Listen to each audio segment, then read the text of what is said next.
ಅಸಂಖ್ಯ ಹಿಮತೊರೆಗಳ ತವರಾದ ಅನಂತ್ನಾಗ್ನ ಈ ಎತ್ತರದ ಬಯಲಿನ ಮೇಲೆ ಸಹಸ್ರಮಾನವನ್ನೂ ಮೀರಿ ನಿಂತಿದೆ ಪ್ರಾಚೀನ ಭಾರತದ ಅದ್ಭುತ ಕುರುಹು ಮಾರ್ತಾಂಡ ಸೂರ್ಯ ದೇವಾಲಯ.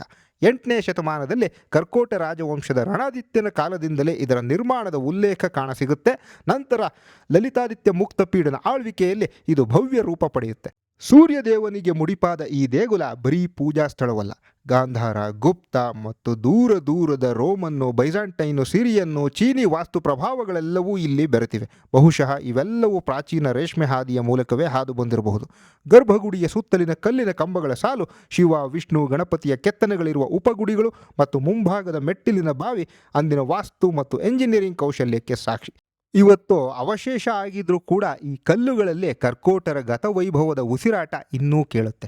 ದೇವಾಲಯದ ಹೆಬ್ಬಾಗಿಲಲ್ಲಿ ನಿಂತು ಪಶ್ಚಿಮದ ಅನಂತಕ್ಕೆ ನೋಡಿದರೆ ದೂರದಲ್ಲಿ ಹಿಮಹೊದ್ದ ಪೀರ್ ಪಾಂಜಾಲ್ ಪರ್ವತ ಶ್ರೇಣಿ ಕಾಣುತ್ತೆ.